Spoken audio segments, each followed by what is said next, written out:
I got this work order. It's 2 alarms, or 2 calls, 2 work orders. One of them is the case temp in A10, and then also an A10 CO2 leak. So let's see, which one is A10?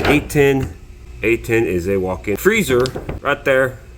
And yeah, that's actually by curbside, so it's all in the same one. So for some reason, the case, or the box, not the case, the box is not holding temperature. Let's clear the alarm and see what happens. Well, that's good. We ain't had no alarm since last week. It's fantastic.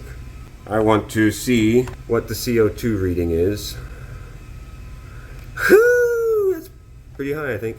Let's see, when did that go up? Let's see what's happening. Oh no, that's one hell of a leak. Either that or the sensor's bad. Why did it shoot up so freaking fast? We must have sprung a leak. Do we have any sensors for liquid level? I don't think we have a liquid level monitor. So that sucks, right? Yeah, no liquid level monitor. So then how do we know if we got a freaking leak or not? No liquid level, just CO2 leaks. All right, let's reset the alarms. You gotta be logged in to do this. So we reset them, okay? Come on, you reset. Reset, and it immediately trips again. And it keeps the circuit off. So exactly precisely at 8:30, okay, at 8:05. At 8:05, temperature started, bam, going up. Okay, so we were freezing. At 8:05, temperature started going up. Let's see if that's what time our defrost is set for. So it goes into defrost various times per day. Let's see. And one of those times is not 8:05, right? It's not 8:05. 20:05, same thing. Every 4 hours. And that's every 5 hours, isn't it? Sorry I'm rambling, guys. Just thinking out loud here. So we're not in the middle of a defrost cycle right now. No, we're not. So at 8:05, what happened at 8:05? Let's see if our CO2 went up at 8:05. Look at that, 8:05, our CO2 went sky high. All right, let's go see if we can find a leak. This is the one. You can't probably see it on camera. Well, yeah, it's flashing.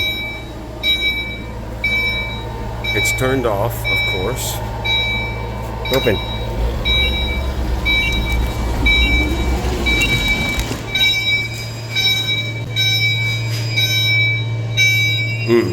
Alright, I'm gonna see about leaving this thing open, letting it air out some, and I'm gonna see if my temperature, or not my temperature, my CO2 level comes down.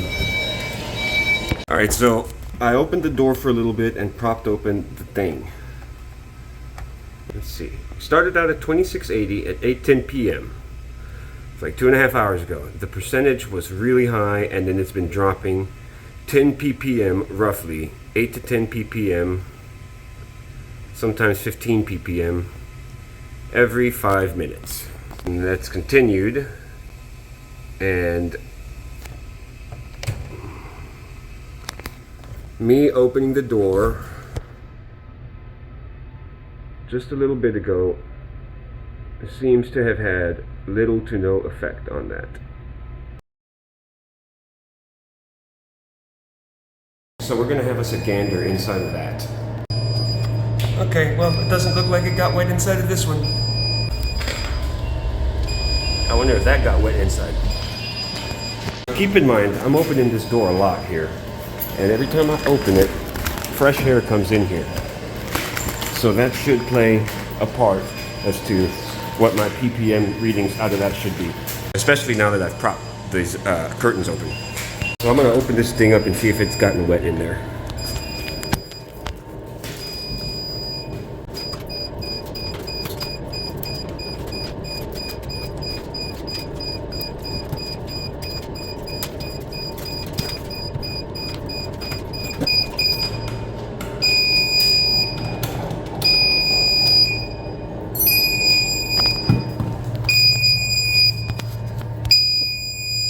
Okay, it really doesn't look like there's anything wrong with this thing. And then I've opened this up, so I don't know. I think that's just an alarm. Maybe that's the sensor. I think, yeah, no, this is the sensor right here. Yeah, I think so. It's worth finding out. All right, so I got that back together. Need to close that. That way nothing gets messed up. There. Now it's closed.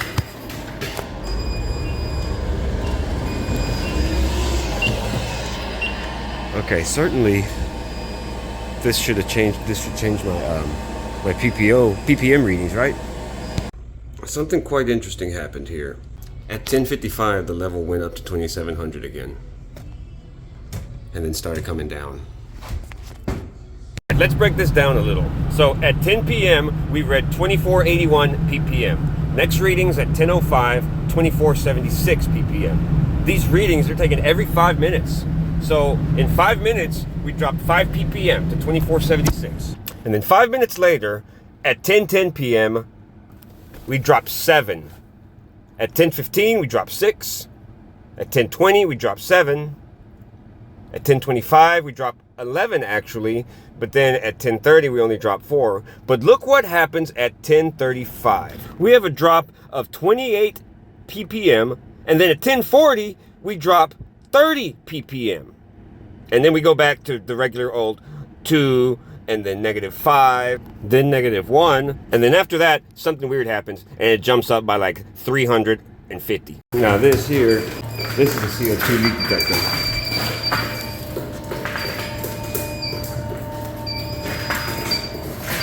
And it's definitely picking up on some leaks.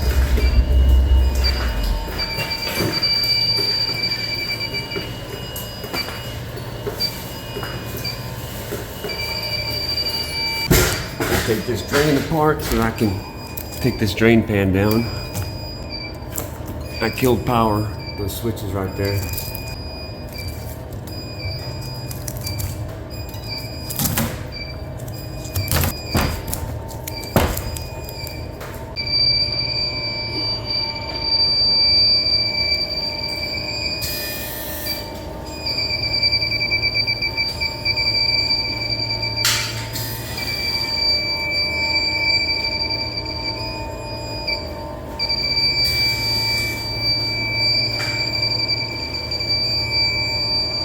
Right here in the middle.